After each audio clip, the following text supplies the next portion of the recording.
Hello everyone, welcome to Punjab Success Mantra. My name is Vinay Joshi and this is a one concept a day series. इस series का जो prime objective है, जिन लोगों ने PCS examination, IAS examination या जो premiere examination है पंजाब के अंदर, उनकी प्रिपरेशन अगर कर ली है तो it is a quick revision series कि उन्होंने इतने समय पहले ये जो कॉन्सेप्ट्स पढ़े हैं वो थोड़े से रिवाइज हो जाए, ब्रश अप हो जाए. द सेकेंडरी ऑब्जेक्टिव इज जिन लोगों ने, जिन स्टूडेंट्स ने, जिन एस्पिरेंट्स ने ये प्रिपरेशन को स्टार्ट करना है, परस्यू करना है, so that they could get a fair idea कि ये सब्जेक्ट भाई इतने डिफिकल्टी लेवल तक पढ़ने हैं, इतनी गहराई में पढ़ने हैं, and this is the length and breadth of the whole examination. तो ये उनको एक रियल टाइम फील देने का भी काम करेगी. तो इस ऑब्जेक्टिव से हम ये सीरीज रन कर रहे हैं जहां पंजाब के जो भी एग्जामिनेशन, प्राइमरीली इट इज नायब तहसीलदार एंड पीसीएस एग्जामिनेशन, जिसमें थोड़ा सा standard of general studies high आता है, उतना ज्यादा सीसेट महत्व नहीं रखते when it comes to mains और प्रीलिम्स में, क्योंकि स्कोरिंग है. तो इसलिए वहां पे ही जीएस का ज्यादा इंपॉर्टेंस है. उस ऑब्जेक्टिव से हम इस सीरीज को चलाएंगे. आज जो मैंने टॉपिक पिक किया, ज्योग्राफी में एक जियोमॉर्फोलॉजी सब्जेक्ट है, टॉपिक है. जियोमॉर्फोलॉजी यूनिट के अंदर भी हमारे पास एक टॉपिक है, बहुत इंपॉर्टेंट है, प्लेट टेक्टोनिक थ्योरी. ये plate tectonic theory physical geography के एस्पेक्ट से या इसके अगर हम देखेंगे influences over the Indian geography और the formation of our Himalayas और formation of our Deccan plateau, वहां पर भी देखने को मिलता है कि किस प्रकार से प्लेट टेक्टोनिक थ्योरी कंट्रीब्यूट करती है हमारी अंडरस्टैंडिंग को when it comes to Indian geography. तो इस ऑब्जेक्टिव से हम इस थ्योरी को पिक करेंगे. प्लेट टेक्टोनिक थ्योरी को स्टार्ट करते हैं. Plate tectonic theory is in the line of various theories which has come up in the European or the American society to explain the dynamism of the earth. When I say the word dynamism of the earth means, हम बोलते हैं अर्थ अगर 5.5 billion years पहले बनी थी तो उस अर्थ के जब अर्थ बनी भी थी, वैसी अर्थ जो बनी थी और जैसी अर्थ आज है वो हमेशा सदा से ऐसी नहीं थी. लगातार अर्थ के ऊपर मल्टीपल प्रोसेसेस काम करते हैं और ये प्रोसेसेस अर्थ की शक्ल को बदलते रहते हैं, उसकी मॉर्फोलॉजी को चेंज करते रहते हैं. इन प्रोसेसेस में एक जर्मन क्लाइमेटोलॉजिस्ट हैं, फिजिसिस्ट थे, जिनका नाम था अल्फ्रेड वेगनर. उन्होंने अर्ली 20th सेंचुरी में कुछ फाइंडिंग्स करी और उन फाइंडिंग्स के बेसिस पे उन्होंने कंक्लूड किया कि जो अर्थ है, यहाँ पे सारे कॉन्टिनेंट्स स्टैटिक नहीं हैं. ये कॉन्टिनेंट लगातार माइग्रेट करते हैं एक जगह से दूसरी जगह पे, और कॉन्टिनेंट इस माइग्रेशन, क्योंकि कॉन्टिनेंट का साइज बहुत बड़ा है, जब वो माइग्रेट करेंगे तो माइग्रेशन की स्पीड बहुत स्लो होगी. लेकिन इस कॉन्सेप्ट को प्रपोज करना भी आज से 100 साल पहले कि भाई continents are not static, complete Asia, complete North America, South America, Europe, all are floating, और we could say all are drifting. तो इस तरह का उन्होंने एक आइडियोलॉजी प्रपोज करी. उनके कुछ फाइंडिंग्स थे, उसके ऊपर उनका ये थ्योरी बेस था और इस थ्योरी को उन्होंने नाम दिया कॉन्टिनेंटल ड्रिफ्ट थ्योरी. लेकिन थ्योरी बिल्कुल ट्रू निकली, लेकिन उसके पीछे के जो कारण हैं, the reasons he could not rightly identify, और इस पे लगातार रिसर्च होती रही. उनके मरने के भी 20-30 सालों के बाद थोड़ी सी ये थ्योरी और मैच्योर और डेवलप हुई और मल्टीपल साइंटिस्ट ने अक्रॉस द वर्ल्ड इस थ्योरी में कंट्रीब्यूट करके एक शब्द बोला, प्लेट टेक्टोनिक थ्योरी. तो प्लेट टेक्टोनिक थ्योरी के एक एक शब्द को हम समझेंगे, प्लेट क्या है, टेक्टोनिक क्या है, थ्योरी क्या है, आपको ये थ्योरी बहुत इजी टू अंडरस्टैंड हो जाएगी. इस थ्योरी को पढ़ने के लिए, जैसे हम लोग मोस्टली जब पीसीएस या आईएएस की भी बात करते हैं तो मोस्टली हमारा तरीका क्या है कि हम बहुत रेफरेंस किताबें नहीं बोलते. रेफरेंस किताबें ना बताने के पीछे लॉजिक ये नहीं है कि रेफरेंस किताबों में अच्छा कंटेंट नहीं है, वो बिखरा हुआ कंटेंट है, स्कैटर्ड है. अगर मैं ज्योग्राफी की बात करूं तो मल्टीपल बुक्स आर देयर जिनको आपको पढ़ना पड़ेगा so that you would have a very good hand on the geography. Similarly in the case of polity and other subjects. तो इसलिए हम बोलते हैं कि जो हम पढ़ा रहे हैं उनके साथ अगर आप एनसीईआरटीज को सफाइस कर लें तो वो काफी अच्छी आपकी एक वैल्यू एडिशन हो जाती है. Same is the case with plate tectonic theory. तो प्लेट टेक्टोनिक थ्योरी में हमने 11वीं क्लास की एनसीईआरटी है जिसका नाम है फंडामेंटल ऑफ फिजिकल ज्योग्राफी. उसमें आप ये एक चैप्टर देखेंगे, चैप्टर नंबर 4, जिसका नाम है distribution of oceans and continents. यहां पे आपको प्लेट टेक्टोनिक थ्योरी पढ़ी जा सकती है. ऑलराइट, अब प्लेट टेक्टोनिक थ्योरी, ये 11वीं क्लास के एनसीईआरटी की शक्ल है, इस प्रकार से दिखती है. जब प्लेट टेक्टोनिक थ्योरी की हम लोग बात करेंगे तो आप देखो इसमें एक शब्द है प्लेट. ये होस्ट ऑफ साइंटिस्ट ने थ्योरी को प्रपोज किया है. वो बोलते हैं, एक सिंपल सा फंडा बोलते हैं, कहते हैं ये जो कंप्लीट अर्थ है, this earth has been divided into multiple plates और this earth has been splitted into multiple plates. वो कहते हैं कॉन्टिनेंट नहीं है, ओशंस नहीं है, एक शब्द है प्लेट। इस प्लेट के ऊपर, जैसे आपके खाना खाने की प्लेट है, उस प्लेट के ऊपर आप मल्टीपल बाउल्स रखते हो, कहीं पे चपाती है, कहीं पे बाउल्स, 1 बाउल है, 2nd बाउल है, राइस है। ऐसे ही एक ही प्लेट के ऊपर कॉन्टिनेंट और ओशन दोनों रखे हो सकते हैं, केवल एक कॉन्टिनेंट रखा हो सकता है, केवल एक ओशन रखा हो सकता है। तो ऐसे इन्होंने प्लेट के शब्द को आइडेंटिफाई किया। इन्होंने बोला अर्थ के ऊपर कुछ ऐसे फोर्सेस काम करते हैं जो इतनी मैसिव प्लेट को भी मूव कर जाते हैं, और उन फोर्सेस को आइडेंटिफाई आर्थर होम्स एक अमेरिकन ज्योग्राफर थे, जियोमॉर्फोलॉजिस्ट थे और फिजिसिस्ट थे। उन्होंने इन फोर्सेस का नाम दिया, ध्यान से सुनो वर्ड,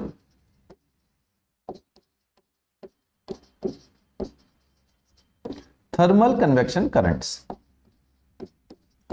करंट्स शब्द पे फोकस करो। देखो, जब भी हम एक बहुत लाइव एग्जांपल आप देखिए, कभी भी आप वाटर को बॉईल करोगे तो यू कुड सी बबल्स ऊपर की तरफ को राइज हो रहे हैं, ठीक है। तो इस तरह के जो वाटर पार्टिकल ऊपर को राइज हो रहे हैं, क्योंकि नीचे से गर्मी आ रही है, आपके गैस से गर्मी आ रही है और उसकी वजह से पार्टिकल्स ऊपर की तरफ राइज कर रहे हैं, उनको बोला जाता है currents, rising currents. Thermal impact की वजह से राइज करते हैं। सेम ऐसा ही केस होता है धरती के नीचे, अर्थ के नीचे। जब हम लोग इंटीरियर ऑफ द अर्थ पढ़ते हैं, 11th क्लास के एनसीईआरटी में ही है इंटीरियर ऑफ द अर्थ, आप जो भी एनसीईआरटी मैंने आपको दिखाई यहीं पे ही पढ़ सकते हैं आप इंटीरियर ऑफ द अर्थ। तो हर चैप्टर का अपना एक सीक्वेंस है। जब आप इंटीरियर ऑफ द अर्थ पढ़ेंगे तो आप आइडेंटिफाई करेंगे कि अर्थ के अंदर टेम्परेचर बहुत हाई है, और एक लेयर हमने अर्थ के अंदर पढ़ी होती थी एथिनोस्फेयर। ये जो एथिनोस्फेयर लेयर है ये पार्शियली लिक्विड है, मींस वहां पे इतनी गर्मी है अर्थ के नीचे एक पर्टिकुलर प्लेस पे, तकरीबन 1000 किलोमीटर नीचे, तकरीबन 700 से 1000 किलोमीटर नीचे, जिसको बोला जाता है एथिनोस्फेयर। ये एक ऐसी लेयर है जहां पे टेम्परेचर बहुत हाई है। Because of excessive high temperature यहां पे सारी रॉक मेल्ट हो जाती है और partially liquid partially solid format में आ जाती हैं। इन रॉक्स के ऊपर प्लेट्स रखी हुई हैं अर्थ के ऊपर। ये let suppose plate number 1, this is plate number 2। तो इस प्रकार से प्लेट रखी हुई है अर्थ के ऊपर, और ये जो प्लेट्स हैं ये प्लेट लगातार मूव करती रहती है एथिनोस्फेयर के ऊपर, क्योंकि वो पार्शियली लिक्विड है, पार्शियली सॉलिड है। तो आप इसको इस प्रकार से समझ सकते हैं कि अगर कोई आपने एक वेसल में वाटर रखा और उस वाटर पे कोई भी, लेट सपोज ये पेन है, इसको फ्लोटिंग ऑब्जेक्ट की तरह रख दिया, और ऐसे ही मल्टीपल पेन हमने रख दिए वेसल के अंदर जहां पानी रखा हुआ है। अब वेसल में क्योंकि पानी है, पानी लगातार मोबाइल है, तो ये भी हिलते रहेंगे, लगातार मूव करते रहेंगे। तो इस तरह से इन्होंने प्लेट टेक्टोनिक थ्योरी को ओरिजिनेट किया। तो प्लेट टेक्टोनिक थ्योरी में कहते हैं कि अर्थ के ऊपर जो भी आपको लिथोस्फेयर दिख रहा है, it has been divided into multiple plates, and these plates are floating over the asthenosphere, and under the impact of thermal convection current, these plates are keep on moving. Sometimes they collide against each other, many a times it had been observed they can go away from each other, and sometimes it has been observed they are just rubbing against each other. तो देखो 3 प्रकार के motion संभव हैं, या तो plate टकरा जाएंगी, या तो प्लेट दूर चली जाएंगी, या प्लेट एक दूसरे के साथ फ्रिक्शन में, है ना, रब करेंगी। तो दीज आर दी 3 पॉसिबिलिटीज। तो this concept has been propagated by plate tectonic theory की earth has been divided into plates and these plates could have multiple type of reactions. तो this was plate tectonic theory. अब इसी plate tectonic theory ने और nitty-gritties में जाके बोला कि, जैसे मैं आपको एक डायग्राम दिखाऊं, आपको ये बात थोड़ी और समझ आएगी। इसने बोला कि पूरी दुनिया में बड़ी बड़ी प्लेट्स हैं, और इसने आइडेंटिफाई किया कि देयर आर, जो आपकी एनसीईआरटी बोलती हैं, 7 मेजर प्लेट्स। 7 मेजर प्लेट्स, बहुत बड़ी प्लेट्स हैं जो ऑलमोस्ट एक ही कॉन्टिनेंट को कवर करके बैठी हैं। उन्होंने प्लेट के नाम दिया, उन्होंने कहा for example north American plate, for example south American plate, for example European plate, Eurasian plate, जिसमें यूरोप एंड एशिया का कुछ पार्ट है, for example African plate, for example Indo Australian plate, India और ऑस्ट्रेलिया एक ही plate के ऊपर रखा हुआ है, for example Pacific plate, for example Antarctic plate. तो ये कहते हैं ये दुनिया की 7 मेजर प्लेट्स हैं, और ये 7 जो मेजर प्लेट्स हैं, ये प्लेट बड़ी प्लेट हैं, और इन प्लेट्स के बीच बीच में जंक्शन के अंदर फिलर्स की तरह कुछ माइनर प्लेट है, एनसीईआरटी 14 माइनर प्लेट्स को आइडेंटिफाई करती है, लेकिन थोड़ा पहले की लिखी गई बुक है, अपडेटेड नहीं है। अगर आज हम रिसर्च को देखें, nearly 100 plates, small plates, minor plates has been identified so far. तो ये प्लेट टेक्टोनिक बोलती है कि पूरी धरती प्लेट की फॉर्म में छोटे छोटे टुकड़ों में, पीसेस में, क्रम्स में टूटी हुई है। These crumbs are keep on moving. Since these crumbs are keep on moving, they will create, हम देखो जियोमॉर्फोलॉजी में ये टॉपिक पढ़ रहे हैं, आप समझिए इस बात को।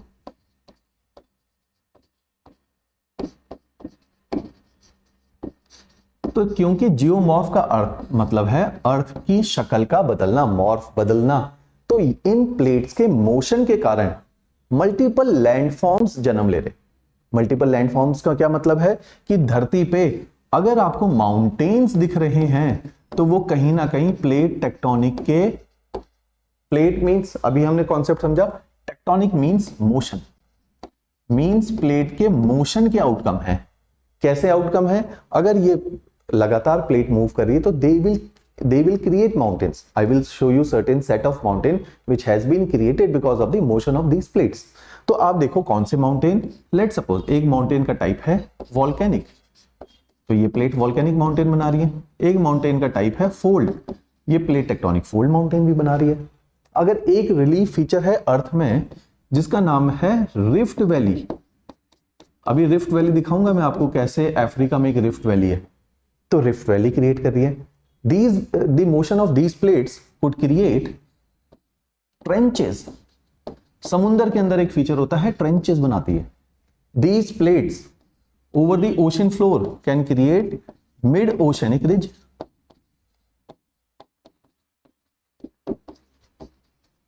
देखो रिज एक नया शब्द है।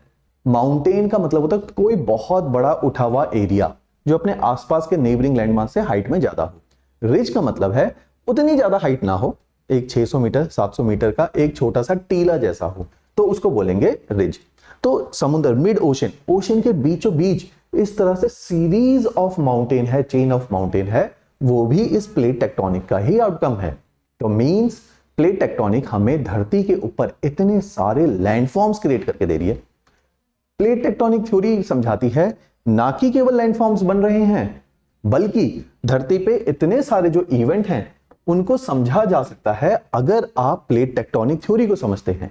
कौन से इवेंट? जैसे जब दो प्लेट टकरा रही हैं, आप देखो प्लेट छोटा लैंड मास नहीं है, these are the massive land masses. If these kind of massive land masses will collide against each other, they will create a set of vibrations, and these vibrations are nothing but the earthquakes, as we could observe in the case of Himalayas. All the Himalayan belt, आप पंजाब के नजदीक में देखो, होशियारपुर के ऊपर वाले reason में देखो, जो तराई से ऊपर वाले रीजन है, पठानकोट से ऊपर वाले रीजन है, जम्मू कश्मीर, जम्मू वाला जो एरिया है, कश्मीर वाला area, this whole belt is vulnerable to earthquake, because जहां जहां दुनिया में फोल्ड माउंटेन है वहां अर्थक्वेक आने की संभावनाएं ज्यादा हैं, क्योंकि फोल्ड माउंटेन, आगे हम पढ़ेंगे, फोल्ड माउंटेन्स हमेशा उन जगहों पे बनेंगे जहां दो प्लेट टकरा रही होंगी, टकराएगी, माउंटेन क्रिएट होंगे, माउंटेन क्रिएट होंगे तो अर्थक्वेक्स क्रिएट होंगे। तो मींस प्लेट टेक्टोनिक थ्योरी बहुत काम की थ्योरी है, क्योंकि ये बता रही है माउंटेन वॉल्केनिक बनेगा कि फोल्ड बनेगा, दुनिया में कहां बनेगा। दूसरा ये बताती है रिफ्ट वैली दुनिया में कहां बनी है तो क्यों बनी है, तो इट इज अ साइंस। तो ये वाई को एक्सप्लेन करेगी, क्यों बनी है, ये हाउ को एक्सप्लेन करेगी, तो ये रैशनैलिटी दे रही है ज्योग्राफी सब्जेक्ट को। साइमल्टेनियसली ये बता रही है दुनिया में अगर अर्थक्वेक आएंगे, I hope this is a quite light pen, let me change the colour of the pen now. अगर कहीं पे अर्थक्वेक आ रहे हैं तो क्यों आ रहे हैं, अगर कहीं पे वुल्केनिज्म है, वॉल्केनोज हैं, तो वो क्यों हैं, अगर कहीं पे सुनामी आ रहे हैं तो वो क्यों आ रहे हैं। तो मींस ये मल्टीपल टाइप के डिजास्टर्स को एक्सप्लेन करने में सक्षम है। तो ये प्लेट टेक्टोनिक थ्योरी की अगर अंडरस्टैंडिंग होगी, हम डिजास्टर के एरियाज को आइडेंटिफाई कर पाएंगे, डिजास्टर की फ्रीक्वेंसी को आइडेंटिफाई कर पाएंगे, उनकी इंटेंसिटी को आइडेंटिफाई कर पाएंगे, तो हम ह्यूमन लाइफ को बर्बाद होने से बचा सकते हैं। तो ये इसकी सिग्निफिकेंसेस है कि लैंडफॉर्म्स को आइडेंटिफाई करना, डिफरेंट टाइप के डिजास्टर्स को एंटिसिपेट करना, उनके लोकेशंस को, उनकी फ्रीक्वेंसी को, उनकी इंटेंसिटी को। तो this what plate tectonic theory has contributed to. तो अब इसी थ्योरी को, अभी हमने इसके आसपास की बातें समझी, बेसिक आइडिया समझा, प्लेट क्या है, टेक्टोनिक क्या है, इसकी क्या जरूरत है। अब हम समझेंगे ये काम कैसे कर रही है एग्जैक्टली। देखो, प्लेट का मैंने आपको मोटा मोटा मतलब बताया, ये दिखाया कि दुनिया में कैसे अलग अलग टाइप की प्लेट बनी हुई है। अब इसी प्लेट टेक्टोनिक को एक और मैप के द्वारा देखते हैं, जो मैंने आपको एग्जांपल दिखाया था, Eurasian plate, Indo Australian plate, Pacific plate. ये अकेली ऐसी प्लेट है जो प्योर ओशन है जिसके ऊपर। अदरवाइज अगर आप रिवाइज करेंगे तो आप देखेंगे प्लेट के ऊपर मैंने बताया ओशन भी हो सकता है, कॉन्टिनेंट भी हो सकता है, और दोनों भी हो सकते हैं। जैसे Indo Australian plate, Indo Australian, एक तरफ इंडिया है एक तरफ ऑस्ट्रेलिया, बीच में पूरा इंडियन ओशन रखा हुआ है। अगर आप नॉर्थ अमेरिकन प्लेट को देखेंगे तो नॉर्थ अमेरिकन प्लेट के अंदर, ये नॉर्थ अमेरिकन प्लेट के अंदर थोड़ा सा अटलांटिक ओशन भी रखा हुआ है। साउथ अमेरिकन प्लेट के अंदर थोड़ा सा साउथ अटलांटिक ओशन है। तो मींस बाकी सारी plates partial in their nature है, जहां पे कॉन्टिनेंट और ओशन दोनों ही रखे हुए हैं। तो इस प्रकार से प्लेट टेक्टोनिक थ्योरी हमारी काम कर रही। अब एग्जैक्टली इसके अंदर देखते हैं एक सेट ऑफ मोशन हम देखते हैं प्लेट टेक्टोनिक के अंदर, जिसको बोला जाता है, अब नंबर ऑफ पॉसिबिलिटीज की हम बात करते हैं। प्लेट टेक्टोनिक थ्योरी में हमने देखा कि दुनिया प्लेट्स में टूटी हुई है, and under the impact of thermal convection current these plates are floating over the atmosphere and they have a set of direction। एक केस स्टडी लेते हैं। मैंने बोला जी दो प्लेट हैं, एक है प्लेट नंबर 1, एक है प्लेट नंबर 2। ये प्लेट टेंडेंसी रखते हैं under the impact of thermal convection current एक दूसरे से दूर जाने की। तो इनका जो डायरेक्शन ऑफ मोशन है, it is away from each other. This type of direction is known as divergent, means they are trying to diverge away from each other। so this kind of landform which has been created because of the divergence, ये type of landform है। ठीक है, अब आप देखिए, let's suppose एक case study लेते हैं, क्लासिक केस स्टडी है। This is Africa continent. इस अफ्रीका कॉन्टिनेंट के बिल्कुल ईस्ट वाले पार्ट में, अफ्रीका कॉन्टिनेंट के नीचे दो फोर्सेस काम कर रहे हैं जो अफ्रीका कॉन्टिनेंट को तोड़ के एक दूसरे से दूर ले जा रहे हैं। तो जब ये तोड़ के दूर ले जाएंगे तो जो बीच वाला लैंड मास है वो बीच में सबसाइड हो जाएगा। आप इसको कुछ इस तरह से समझ सकते हैं कि आपके पास एक टेबल है जो आपका स्टडी टेबल है, उसको तोड़ के आप दो तरफ ले जाओ तो बीच वाला लैंड मास, बीच वाला जो टेबल का वुडन ब्लॉक है वो सेंटर में सबसाइड कर जाएगा। ऐसे केस में अगर वो नीचे की तरफ सबसाइड कर गया, एक वैली बन जाएगी, VALLEY। वैली का क्या अर्थ है? Valley is a nature of landform जो थोड़ा सा डाउन साइड पे रहता है। इस प्रकार से, इस प्रकार की वैली जो दो लैंड मासेस के डाइवर्ज होने के कारण बनी है, इसको बोला जाता है, जैसे अंग्रेजी का एक शब्द है रिफ्ट। रिफ्ट है दो लोगों के बीच में दरार आ जाना, गैप आ जाना। तो इस टाइप की वैली का नाम आता है रिफ्ट वैली। देखो बहुत ही प्यारा केस स्टडी है रिफ्ट वैली। अफ्रीका के अंदर इसी प्रकार की एक रिफ्ट वैली बन रही है जो तकरीबन सेंट्रल अफ्रीका से होती हुई इजराइल तक जा रही है। और इस रिफ्ट वैली की अगर टोटल लंबाई देखी जाए तो 6400 kilometre is the length of this rift valley. Means एक लैंडमास जो थोड़ा सा नीचे सबसाइडेड है और दोनों साइड अपलैंडेड मास है। ये कुछ इस प्रकार से दिख सकता है।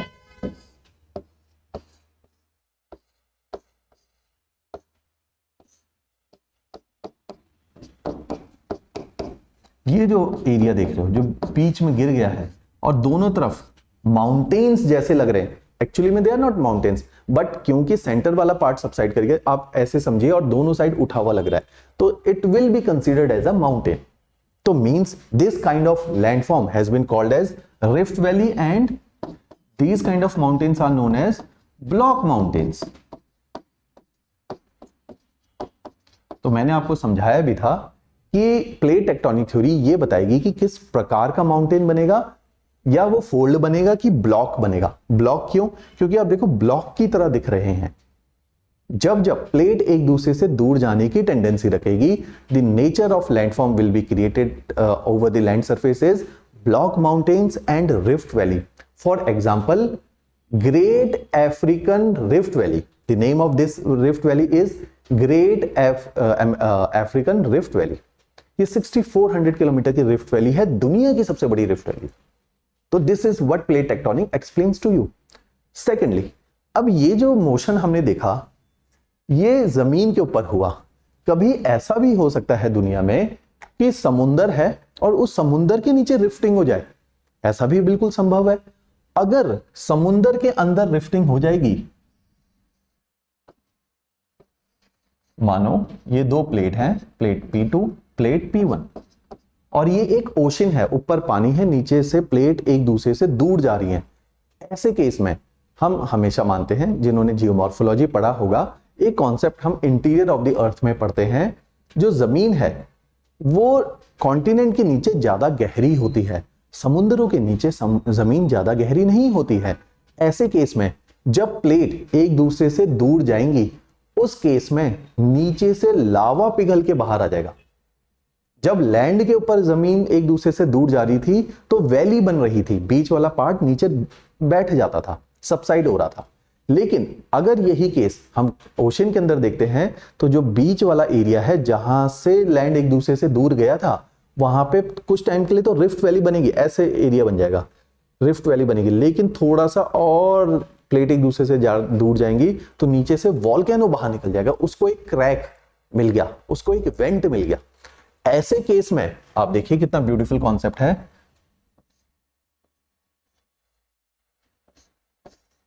मान लीजिए यही केस है, plate 1, plate 2, they are moving away from each other, and in this particular case what we will be observing, lava will ooze out,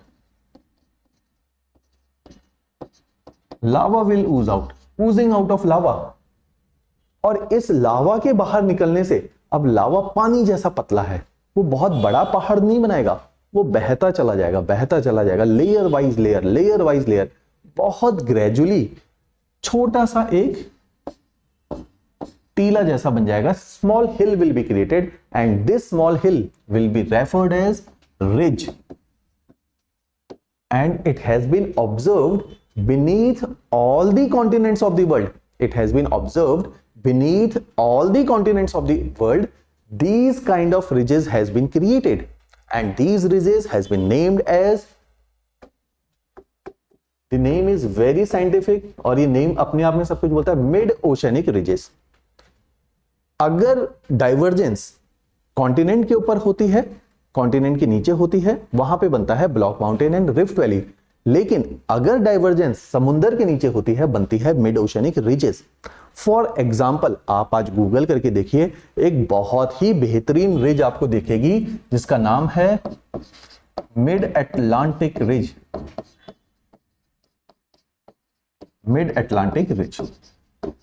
बहुत ही ब्यूटीफुल रिज है। The length of this ridge is nearly 14,000 kilometre, 14,000 kilometre. Himalayas की जो length है वो nearly 3200 kilometre. लेकिन जब हम mid Atlantic ridge देख रहे हो, 14,000 किलोमीटर सीधी एक्सटेंड कि वो आइसलैंड से, नॉर्थ में आइसलैंड से नीचे एंटार्क्टिका तक जा रही है। तो दिस इज द लेंथ, क्योंकि पूरा का पूरा अटलांटिक ओशन दो पार्ट में स्प्लिट हो रहा है और नीचे से लावा लगातार आ रहा है, और वो बहुत बड़ा पहाड़ नहीं, छोटे छोटे हिल्स क्रिएट कर रहा है, जिसको बोला जाता है ज्योग्राफी की भाषा में रिजेस क्रिएट कर रहा है। Alright, let's take a look at the picture. See this beautiful picture. See this beautiful picture. East African Rift Valley. East African Rift Valley, where we could say rifting will be is there between the two plates. Rifting is there. Because of the rifting, we could see the center part has been subsided, and a series of mountains could be observed on the both end of the Rift Valley. And these mountains has been named as block mountains, and this subsided part between these two mountains is referred as a rift valley. Similarly, in the second case, when this same phenomena happens beneath the ocean of the world, or particularly we could say beneath the Atlantic Ocean, we could say rather than a rift valley has been created, here we could see एक ridge create हो गई है, and this ridge has been created because of the volcanic eruption or continuous oozing out of the volcanoes. And in this case, we could see there is a certain uplanded part which has been referred as mid-Atlantic ridge. तो same phenomena दो अलग अलग areas में अलग अलग landform को जन्म दे रहा है। तो जब जब we could see divergence is there, तो two landform has been created. Number one is block mountains and rift valley. See आपने प्लेट टेक्टोनिक थ्योरी जिन लोगों ने प्रिपरेशन करी उन्होंने पहले भी पढ़ी होगी, चंडीगढ़ में, दिल्ली में, कहीं ना कहीं पढ़ी होगी, सेल्फ स्टडी के द्वारा पढ़ी होगी। ये ब्रशअप करवा देगी और कंसोलिडेट कर देगी पूरे आइडिया को। तो beneath the landmass block mountain and rift valley will be created if this phenomena will happen beneath the continent. But if this similar phenomena will occur beneath the ocean, in this particular case we could see mid Atlantic ridge, mid oceanic ridge will be created. So means same type of phenomena will cause of will create two different kind of landforms, but it will depend is the phenomena is occurring beneath the continent or if it is occurring beneath the ocean. All right, moving ahead to the next type of possibility. This was the first possibility कि अगर दो plate टकरा गई तो क्या होगा, अगर दो प्लेट रब करेंगी तो क्या होगा। हम उसको देखते हैं सेकंड केस। अच्छा, see the diagram which I was talking about. This is Africa continent and this African rift valley you could see up to Israel. और एक दिन आप देखो after see these processes are very very slow processes because these are the big land masses, these are the massive land masses, enormous land masses, and because of the thermal convection current the rate of drifting is quite slow. ये बहुत slow है, कई millions years के बाद थोड़ा सा perceptible होता है, लेकिन after millions of years it is for sure Africa is going to break down into two different land masses and the water from the Indian Ocean is going to enter into the Africa. और ये Africa के बीच में दो land masses के बीच में बस पानी भर के रह जाएगा। आपकी Nile river which is the longest river of the world flows through this rift valley which is considered as the East African Rift Valley. In your atlas you could easily able to locate it. All right, चलो जी, second type of possibility. Maybe it could also happens कि two plates do not collide against each other. Rather, what they will do, instead of the direction of the thermal convection current could be like this, they are just rubbing against each other. In that particular case, when two enormous land masses are rubbing against each other, like the way I am rubbing my palm, उस case में दो land masses एक दूसरे के साथ कुछ इस तरह से बंधे होते हैं। Interlocking is there between two land masses. If they will keep on rubbing, उसके कारण यहां पे ट्रिगर्स प्रोड्यूस होंगे, ट्रिगर्स झटके प्रोड्यूस होंगे, जिसकी वजह से एक बहुत फ्रीक्वेंट और रिकरिंग फिनोमिना है जिसका नाम है अर्थक्वेक्स। भूकंप आने लग जाएंगे क्योंकि इतने बड़े बड़े लैंड मासेस एक दूसरे के साथ रब कर रहे हैं। तो this kind of landform, this kind of their is no landform created in this case. So in that particular case we could see transform boundary will be created or conservative plate margin will be created. No landform will create from this kind of motion of the plate. Third type of, see we are seeing there are just three possibilities. First was plate can go away from each other, plates can rub against each other. Third type of possibility is there, which is the largest possibility. Plate can collide against each other. When plate collide against each other, three outcomes are created. The three outcomes are there, and these outcomes has been designed on the basis of the nature of the plate.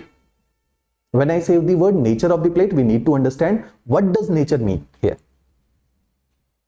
देखिए, अब हम plate की basic character को समझने की कोशिश करेंगे जब हमने कन्वर्जेंस को समझना है। अब हम केस ले रहे convergence when plate are colliding against each other. एक आप डायग्राम देखिए, ये डायग्राम आपको काफी ज्यादा अंडरस्टैंडिंग क्रिएट करेगा। देखो प्लेट की शक्ल में बना रहा हूं कैसी दिखती है।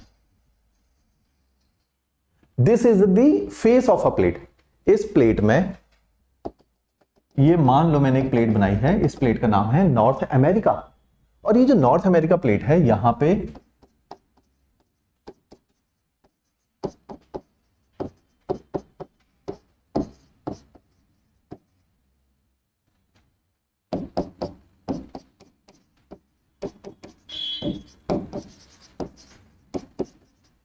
ये है नॉर्थ अमेरिका। नॉर्थ अमेरिका और नॉर्थ अटलांटिक ओशन एक ही प्लेट के ऊपर रखा गया है और इस प्लेट का नाम है नॉर्थ अमेरिकन प्लेट।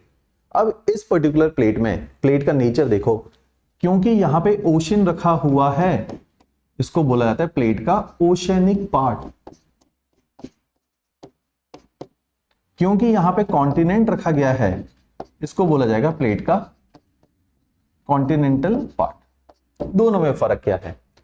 ओशन के नीचे, जनरली ओशंस के नीचे जो रॉक का टाइप है, इन दोनों में डिफरेंस है सिंपली रॉक टाइप के अंदर। रॉक टाइप का मतलब है बेसिकली, देखिए ये थोड़ा सा कॉम्प्लिकेटेड कॉन्सेप्ट है।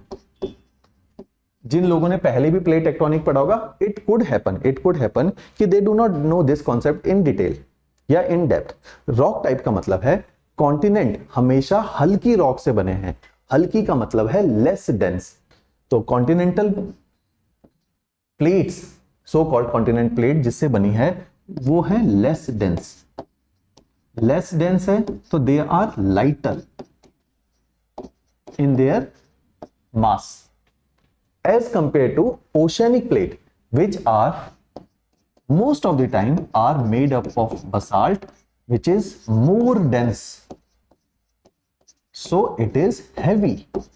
जिन्होंने ये कॉन्सेप्ट नहीं सुना था तो आप इस प्रकार के फ्लो चार्ट बना सकते हो। Geography is all about flow chart and diagrams, it is as simple as that. Alright, तो अगर हम देखेंगे अभी तक हमने शायद कुछ नहीं लिखा और फ्लो चार्ट और डायग्राम से काम चला लिया, तो this is the new methodology of teaching. तो यहां पे हमने देखा कि एक प्लेट के ऊपर कॉन्टिनेंट भी हो सकता है, एक प्लेट के ऊपर ओशन भी हो सकता है। ओशन जो बनेगा वो डिफरेंट टाइप की रॉक से बनेगा, वो बसाल्ट एक टाइप का रॉक है। आप जब अर्थ को जब आप ज्योग्राफी को पढ़ेंगे, जो मैंने आपको चैप्टर दिखाया उसमें रॉक एक टाइप का चैप्टर है, रॉक एंड मिनरल्स। वहां पे आप देखेंगे basalt is a character of a rock. Similarly जो कॉन्टिनेंटल प्लेट है, इसमें जो रॉक टाइप है वो डिफरेंट है। क्योंकि वो डिफरेंट है, वो हल्की रॉक है, वो डिफरेंटली बिहेव करेगी। ओशन क्योंकि भारी रॉक से बना हुआ है, वो डिफरेंटली बिहेव करेगा। ऑलराइट, अब इस टाइप की प्लेट अगर किसी प्लेट से टकराएगी तो 3 possibility could be there. Number first possibility, let's pick up the first possibility which could be there. The first possibility is both plate are oceanic in character. Both plate are oceanic in character. हम real life के example भी pick करेंगे, concept को भी पकड़ेंगे। मान लो एक plate है O1, O इसलिए क्योंकि ये ओशनिक इन कैरेक्टर है। हमें पता है ओशनिक प्लेट बसाल्ट की बनी है। क्योंकि ये बसाल्ट की बनी है, दूसरी प्लेट भी ओशनिक इन नेचर है और ये दोनों प्लेट एक दूसरे के साथ कन्वर्ज कर रही हैं, टकरा रही हैं। इस पर्टिकुलर केस में जब ये टकरा रही हैं, इन दोनों में से भी जो भारी प्लेट होगी, ध्यान से सुनिए, इन दोनों में से भी जो भारी प्लेट होगी वो नीचे चली जाएगी because of its enormous wait.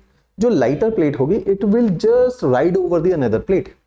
और इस तरह से कुछ अगर आप देखेंगे, if this is the heavy plate it will subduct और ये अपनी जगह नहीं छोड़ेगी। इस तरह से एक मोशन बन जाएगा और जिस पॉइंट में इनका टकराव होगा, जहां पे डीपेस्ट पॉइंट है, जहां पे प्लेट डाइव इन कर रही है, उस डीपेस्ट पॉइंट को, let me change the colour of the pen now, उस डीपेस्ट पॉइंट को हमने ज्योग्राफी में एक शब्द दिया, नाम दिया trench.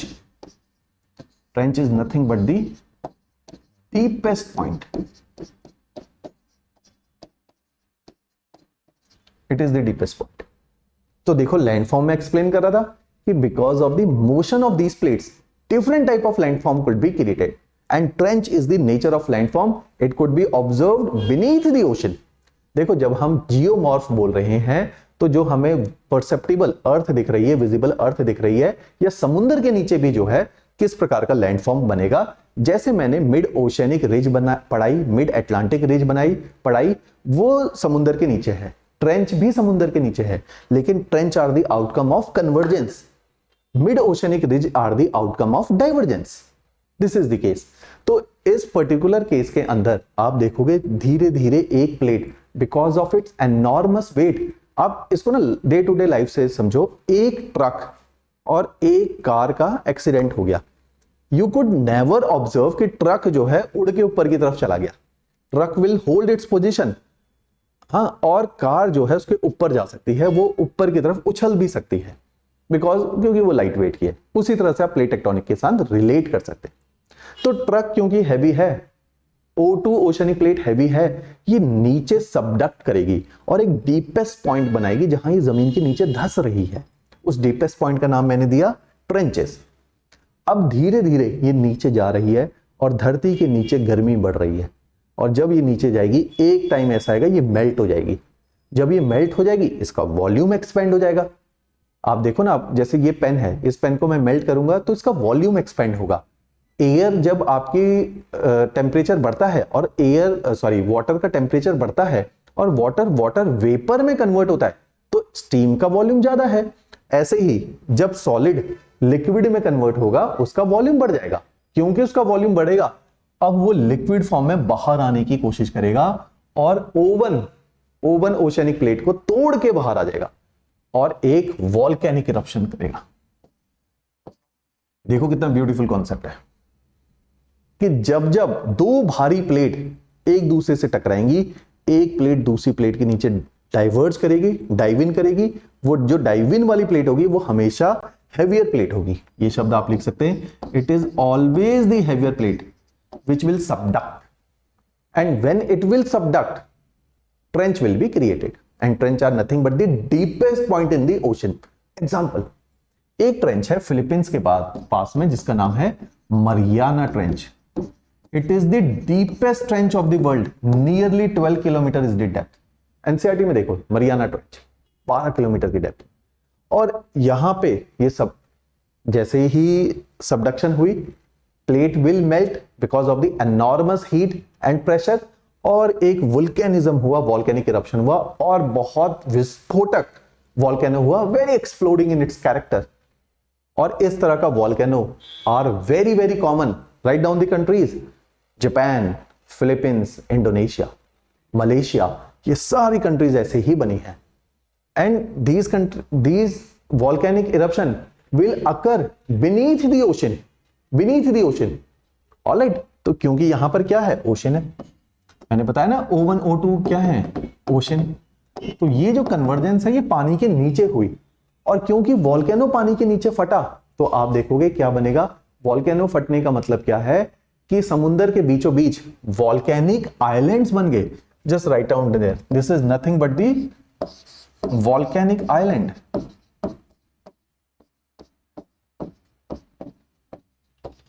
volcanic island. See the landform. Andaman, example, Andaman and Nicobar have been created because of this event.